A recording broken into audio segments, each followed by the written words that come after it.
Okay. Kagaya po yung request na topic sa atin ngayon is dialysis. Ah, Medyo mahabang topic po ito but please bear with me. Umpisahan ko muna doon sa term na dialysis, no? So, alam niyo yung dialysis, galing yan sa Greek word na daya, parang madaya. Mhm. Siyempre pinaghiwalay. Greek yan eh. Ibig sabihin true, ito ay separate, to separate. Ang ang Greek ay dialysis. Wow. Dialysis ang Greek niyan. Pero ang Latin ay dialuien. Yan ang Latin. But it has the same meaning. Ibig sabihin, to separate. True and to separate. Kaya yan ang yan ang history ng word na yan. But first time ginamit yung dialysis, no, in medicine 1945. Mhm. May gera pa yan, no? May Mhm. gera pa yan. I think it's World War II, no? Pati yung mga Hapon, no? So, diyan nag-umpisa yan. Okay? So, para malaman natin kung para saan yung dialysis, kailangan mag-focus tayo doon sa organ na tinatamaan ng dialysis, which is our Kidney. sagot, Kidney. kidney. Galing, very good. Sino yung sumagot? Ako po, Bigyan ako ng po. bigyan Kidneys ng po. Kidney. bigyan ng Valedictorian yan. jacket. Okay. So, ang kidney, siyempre, korte, ganyan, no? Yan na naman yung may sound drawing mo, Dok eh. Ayan. Kita ba? Kita? Opo, opo. Kita. Okay. So, ayan ayan. Parang filter lang yan eh. Na mayroong collecting, line. Okay? So, ang kidney, yan, mayroong balat, tapos meron siya yung mga pyramidal shape. Yan, gawin na natin, graphical para magandang tignan. Yan yung mga collecting niya. Tapos, may ugat yan. Papasok dyan. Isang red. Alam natin yung red. Ano yung red? Sa ating, yung isa blue. Okay? Ito yung red. Ayan. Magmimit siya dyan. Tapos, hiwa-hiwalay, hiwalay, hiwalay. Supply, supply, supply, supply. Ganun. Yung isa naman ay vein. No? Yun yung nagko-collect. Yan. Magdidikit-dikit yan doon didikit yan doon sa mga artery. Artery yung red. Artery means papunta sa organ. Galing sa heart, papunta sa organ. Yung vein, galing sa organ, papunta sa heart. Okay? So, kakaiba ang itsura ng kidney. Kasi, itong kidney, ang function niya na ginawa ng Diyos ay i-filter ang ating dugo to get rid of impurities, waste products, and to balance our water system in the body. So, paano yung mag-ano? So, paano yung lalaki? Paano yung mangyayari? So, dito ang dugo galing sa heart, kulay pula, pupunta doon sa mga parang pyramid na to, parang triangle. Tapos, imimit siya nung kulay black, no, na vein. Itong triangle na to, yan ang mga filter ng kidney. Okay? Ngayon, depende sa state ng ating katawan kung ano ang lilinisin niya. Halimbawa, marami kang sugar, no, sa dugo. Isa sa function na bukod sana ibabalik, pero pag sobra na ang sugar, pupunta yan dito, tapos, ay sorry, Dito na siya pupunta sa itong malaki na to. Itong parang tube na to. Ang tawag dyan ay ureter. Okay? Nakakabit yan sa ano natin sa pantog. Okay? So, papunta yan sa pantog natin. Okay? So, kung makikita nyo, bakit parang nilalanggam yung ihi ko? Di ba? Ang galing nga ng langgam nakaka-diagnose ng ano ng diabetes eh. So, ganyan yung mangyayari dyan. So, isa yan sa mga product. Isa pa yan yung mga toxin. Isa pa yan yung sobrang protina, tumatapon yan, no? Ang isa dyan yung mga crystal, no, sa ating katawan. Okay. Normally, no, sa isang minuto, no, in 1 minute, pag nakita yung in 1 minute, about 1,100 cc, kung ayaw nyo na cc, ml, no, ng dugo, okay, ang pinifilter ng kidney. Remember, dalawang kidney ang drawing ko isa lang. Okay, so sa isang minuto, 1,100 cc ng dugo ang pinifilter. Mm. Okay, so i-times nyo yan sa 24 hours. Ang lalabas dyan, paulit-ulit ay 220 liters of blood sa buong 24 hours. Kasi nga paulit-ulit yan eh. Di ba nagpa-pump yung heart, paulit-ulit na pumapasok yung dugo sa kidney. Hindi lang sa kidney, sa ibang organ din. So ano nangyayari? Pagka yan ay na-filter niya, on the average, gaano karaming ihi no, ang lalabas? Ang ihi na lumalabas ay class. Parang naiba yung ang ihi na lalabas ay around 0.8 to 1 liter in 1 hour. Yeah. So, hindi niyo ba napansin yun na ihi ako ng ihi, no? Mm. Pero iba kulang ang ihi. Iba naman umiihi, pero parang may natitira pa. Mm. Yung iba, piniimpit ang ihi na which is not good. Ah, dili No? na gito. Naku, ang dami magkaka-UTI, no? Kapag ganyan ang ginawa nyo. Okay, so wag na, lalo na yung mga babiyahe ng malayo. Sasabihin, ako, pagdating nila sa terminal o pagdating nila doon sa Davao, tsaka ako iihi. Galing na Kidapawan. Manila. Kidapawan, 2 hours. O, diba? Ano ba yan? O, 2 hours ang hindi iihi mula Davao hanggang Kidapawan. May stopover naman, di ba? So, wag na wag kayong mag-iipit. Kung merong isang lesson na dapat nyo iuwi ngayon ay wag mag-iimpit ng ihi. Wag magpipigil ng ihi. Very common to sa mga babae kaysa sa mga lalaki. Bakit? Ang lalaki kahit sa gulong ng sasakyan umiihi. Makakita lang ng puno umiihi. Ang babae hindi. Kailangan maghanap ng uupuan. Diba? Right. Tama o tama? So kaya Tama. marami Tama ang daw. chance, mas malaki ang chance na tayo ay magka-UTI. Okay?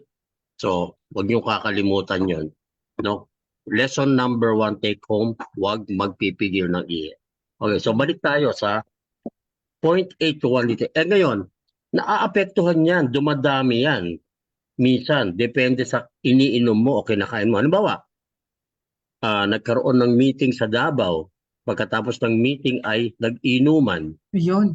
Yun eh. No? Type 1 sa mga nalasing. Ay. Ang alcohol ay, ang tawag natin ay diuretic. Okay, pag uminom ka niyan ng alcohol ay ikaw ay ihi ng ihi. Hindi niyo ba napansin yon? Yes. No, panay ang punta mo ng CR. Okay, ngayon, walang problema doon kasi ibig sabihin maganda function ng kidney mo. Ang problema doon ay ihi ka ng ihi, umiinom ka ng alcohol, hindi ka naman nagre-replace ng water. Okay, so ano mangyayari sa'yo kinabukasan? Hangover. Hangover is pure and simple dehydration. Okay, so pag umiinom sa mga manginginom dito ng mga Freedom Global, no? Uminom po kayo ng water. Okay? Tinday ah. Okay. Ganito yan. Oo, si Nicolas ha. Mm. Inom ng water. Okay, so sumunod. Okay, so iyan ang normal pattern. Okay? Ngayon, paano tayo napunta sa dialysis? Yan ang normal pattern. Pero kapag ang kidney ay nahihirapan na mag-function, no? Hindi na siya makaka-filter ng ganitong karami, hindi na rin siya makakapag-produce ng ganitong karami. Okay, hanggang sa dumating yung minsan kasi naaagapan pa no? Meron po tinatawag na creatinine level. Yun po yung number of proteins na lumalabas sa ihi. Okay?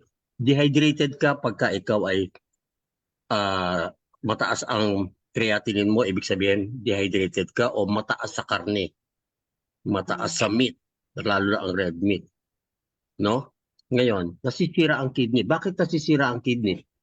May relasyon, kung natatandaan nyo, yung ating lecture about diabetes. Anong ginagawa ng diabetes sa mga ugat? Nag-blockage. Ha? Binabarahan. Binabarahan, nagkakaroon ng inflammation. So yung blood flow papunta sa organ like the kidney, nasisira. Kapag nasira ang blood flow, nasisira ang mga cells. Ano nangyayari sa cells? No, namamatay. Humihina. Yung mitochondria, naalala nyo pa, ay nanghihina. Nawawala na ng function. Hindi na makafunction na dapat na gawing function. Okay? So, dapat yung mga filter, no, ay maka-filter ng maayos. Okay? So, yun ang nangyayari. So, ang decision to do the dialysis is based on laboratory.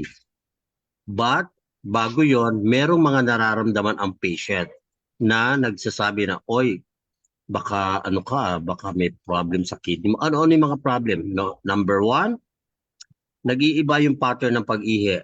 Kumukonti ang ihi, hindi makaihi, masakit ang puson, minsan nagsusuka, minsan laging parang pagod.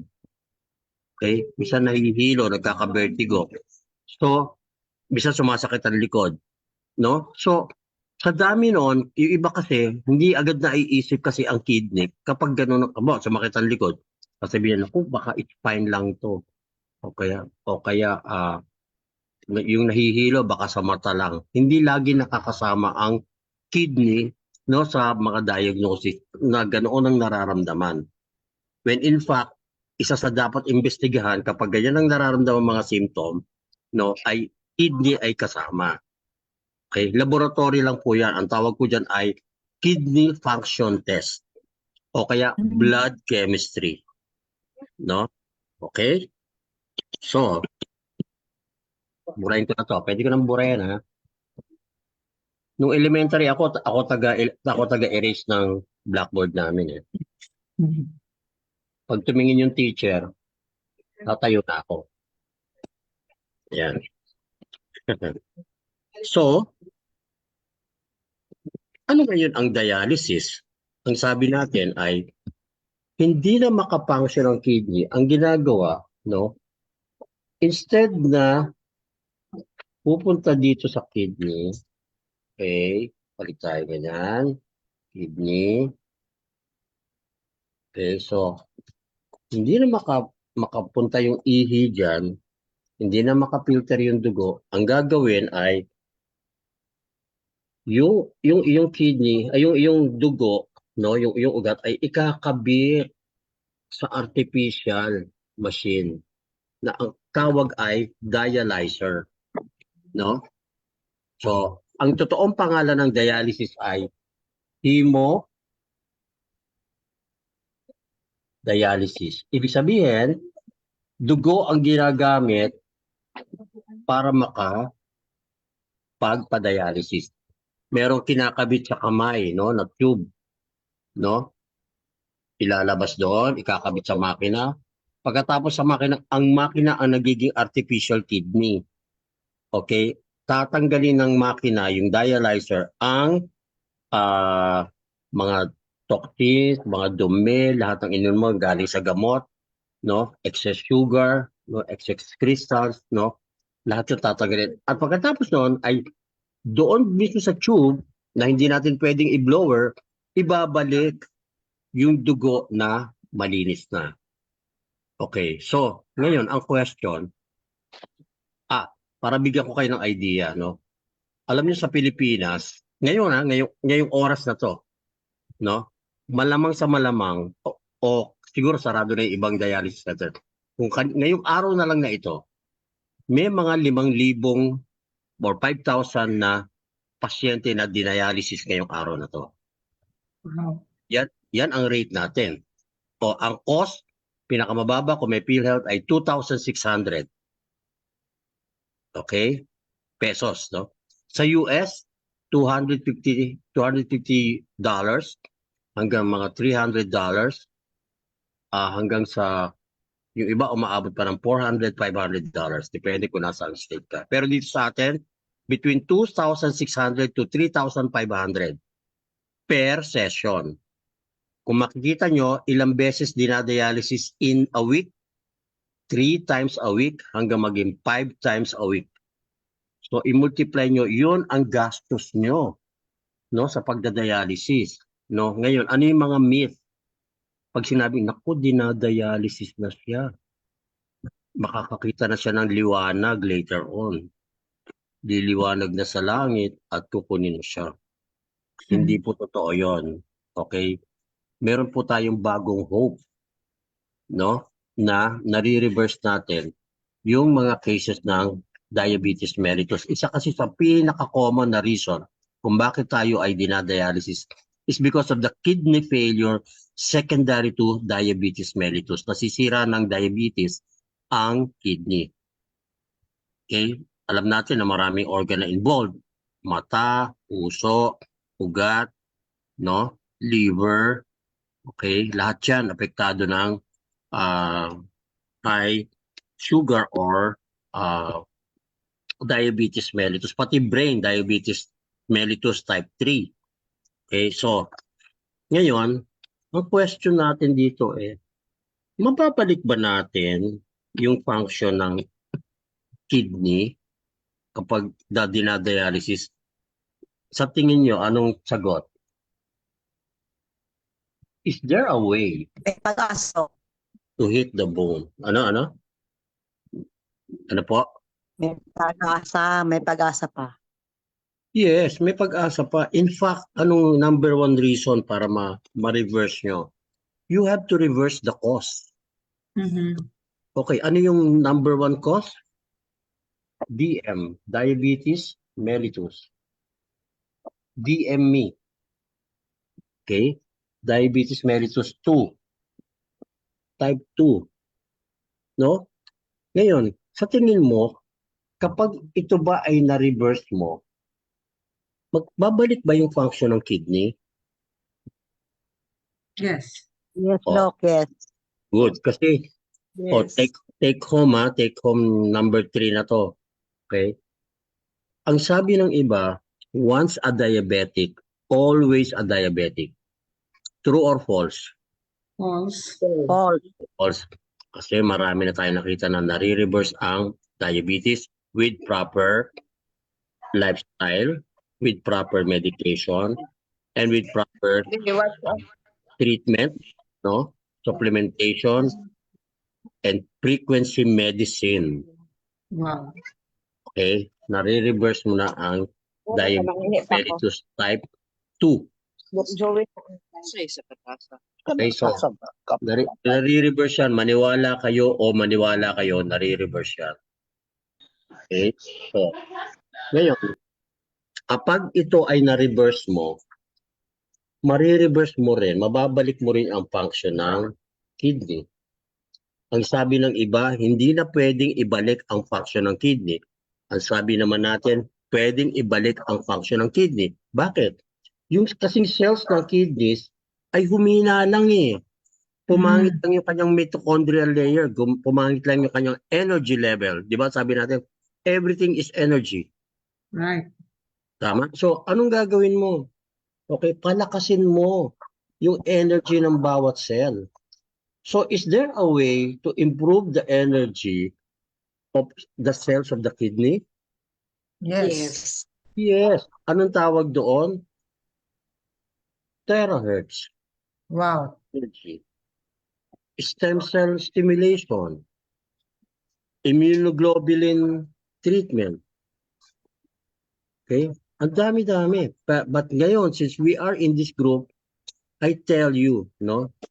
Yung kaninang nakita yung testimony na sa video, isn't that proof enough, no? To believe that the kidney function can be reversed, no? Just with Itera alone. Okay? Sabi natin, ito yung cell. Ayan yung nucleus. Ito yung mitochondria. Kaya naman nagkakasakit yan kasi humina yung baterya niya eh. 'Di ba? Just like your cellphone. Hindi magpo-function niya kung mahina baterya. 'Di ba? So, palakasin mo yung energy. Palakasin mo yung battery niya, which is the mitochondria. Kapag gumanda yan, babalik ang function ng kidney cells. Okay, but of course, lagi ko sinasabi, hindi lang natin pwedeng iasa sa terahertz frequency in IteraCare, no, ang support, but it also has to be a lifestyle change. Yes. Lifestyle, 'di ba? Lagi ko sinasabi 'yon. Kahit na ikaw ay nakabayo o nakakabayo, na kahit ikaw ay gumagamit ng bayo o kaya ay pro sabay-sabay, hindi ka naman habang binoblower ka, kumakain ka ng cake, no? Umiinom ka ng soft drinks, useless, no? Anong number one treatment kahit na anong sakit? Fasting. Naniniwala ba kayo? Yes. Fasting. Okay, fasting. Kahit cancer cells yan, fasting is the best. Okay, that will starve your cancer cells and it will help you recover fast. Diba?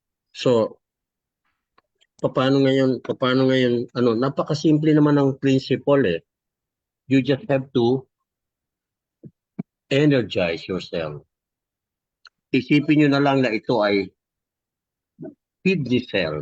Okay? Yan. So, yung mitochondria na yan, i-bombard nyo ng terahertz, no? Lalakas yan. Then, i-multiply nyo kung ilan yung number of cells. There's another treatment na sinasabi natin, which is the stem cell na unadulterated cells, wala kamuwang-muwang. Pag nakita yan, pinasok sa katawan mo, sasabihin niya, uy, tira ang kidney. Tara, dito tayo, maging kidney cells tayo, tulungan natin siya. And it will come back. Okay? Meron pang isa na kamag-anak ng stem cell, which are the exosomes. Dati tinatapon lang yan eh. Pero ngayon, importante na ang exosomes pala ay nakakatulong kagaya ng stem cell. So, uy, tulungan natin ang kidney kasi sira ang kanyang cells. Eventually, makikita nyo gumagana. Paano nyo malalaman? Because may mga laboratory procedures. Because may symptoms yung pasyente na naiiba na. Okay? So, yun ang gusto kong i-iro sa inyo, that it is possible to reverse, no? Number one, diabetes mellitus, which is main cause of kidney failure. Ngayon, meron kayong nami-meet na mga term na nire-refer nyo sa GC. Doc, paano yung may mga chronic kidney disease? Ang chronic kidney disease, hindi naman siya talagang kidney failure eh. No? Malala lang, matagal lang nagkasakit yung kidney niya. But eventually, will lead to renal failure kapag pinabayaan mo. Okay, so ang chronic kidney disease ba ay matutulungan ng Itera? Yes, Doc. Yes. Yes. Marami tayong ganyan, di ba? Marami tayong may chronic kidney disease na natulungan na ng Itera. Hindi lang Itera. Of course, lifestyle. Yung bawal na pagkain, ano yung mga bawal na inuulit-ulit ko, malansa, pakwan pinya mangga, baboy manok itlog, okay. Ano pang kakainin ko? Hindi kumain ka ng pwede mo, fresh water fish. Okay. beef, kung nagbi-beef depende sa religious conviction. And then, pink Himalayan salt and water. Ano yung favorite ko? Terahertz. Terahertz Terahertz water. water. Ayan, terahertz water. O, blower mo. Anong ginagawa ng terahertz water sa kidney? Sige nga. Anong ginagawa ng terahertz water sa circulation na lang? Ini- Ini-improve ang circulation. Diba? Okay, yung blood vessels, ay yung red blood cells na dikit-dikit, pagkainom ng terahertz water in 20 minutes, ay hiwa-hiwalay. O question, bakit kailangan hiwa-hiwalay sila? Di ba? Yan ang Para susunod. makapasok sa cell, Doc. Yes, kasi dikit-dikit sila, magbabara yan. Number 2, pag dikit-dikit sila, kung meron ditong molecule ng oxygen, konti lang yung surface na a-attach yung, samantalang ito, lahat, maraming oxygen, maraming oxygen, di ba? Kasi hiwa-hiwalay sila. Ito, kung ano lang yung nasa labas, yun lang may oxygen. Kita nyo, ganon. So, ang dami, hiwa-hiwalay sila. Ganon ang ibig sabihin. Kaya dapat sila ay hindi malapot. Hindi rin naman ganun kalabnaw. No? Tama lang. Okay? So, ngayon, meron lagi akong inaano. Dok, kasi ayaw nang painumin ng tubig yung pasyenteng dinadialysis. Sabi, 1 liter lang daw a day. 1 liter a day. Naniniwala ba kayo doon? Hindi po, Doc. Oo, kasi water is essential to life. Okay? Tingnan nyo, ang kidney, para mag-function, no? Para mag-function, kailangan niya ng mag-filter.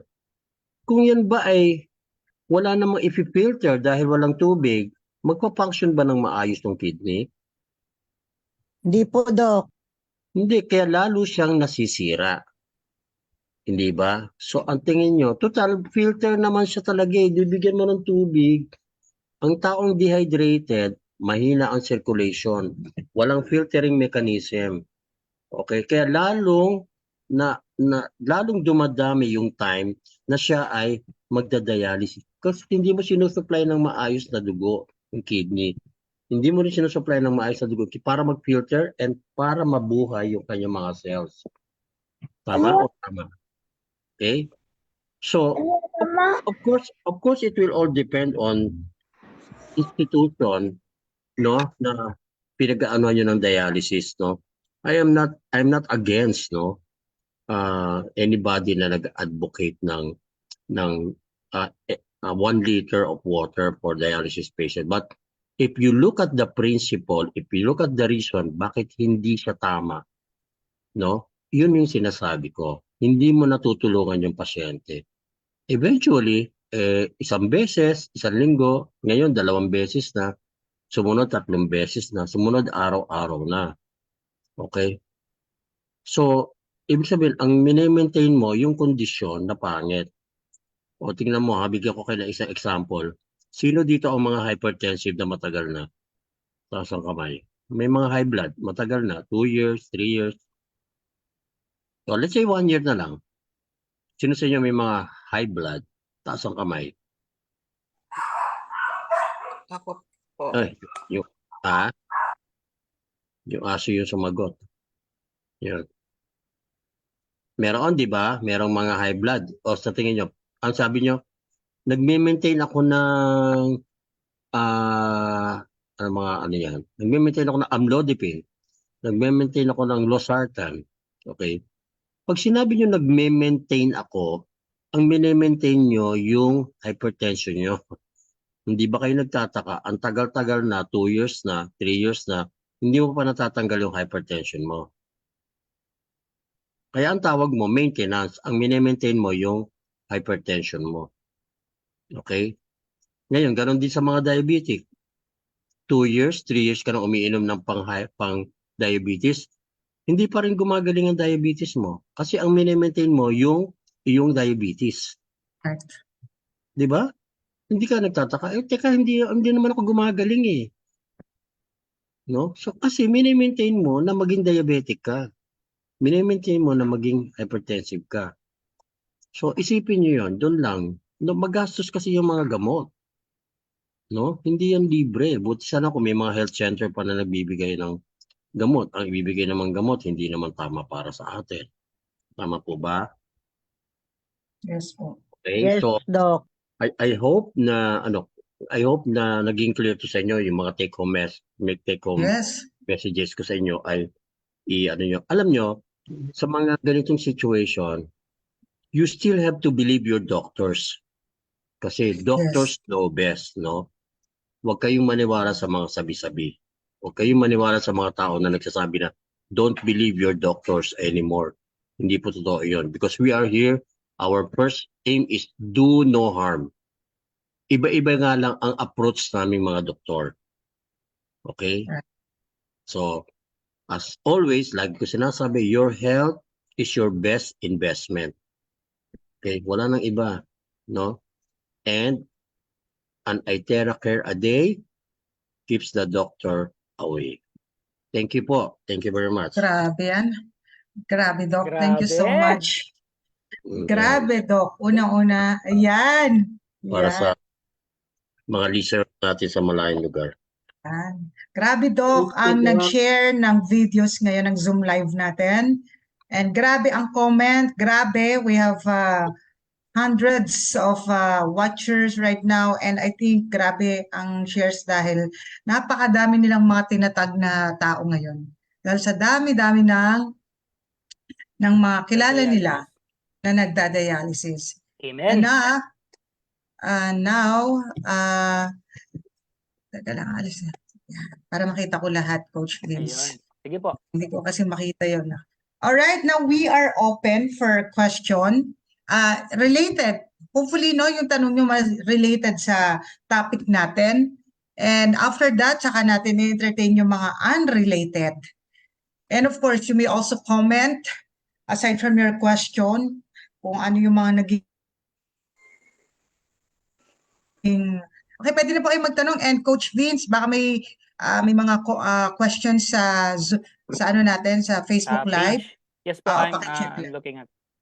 Yes. Mentor, Yes po. may tanong po. Pag magbo-blow po, yung may diabetes or nagda-dialysis po, pag Mhm. binlow po, kailan po makikita ang pagbabago po? Mhm. Clear, so all right. Good question.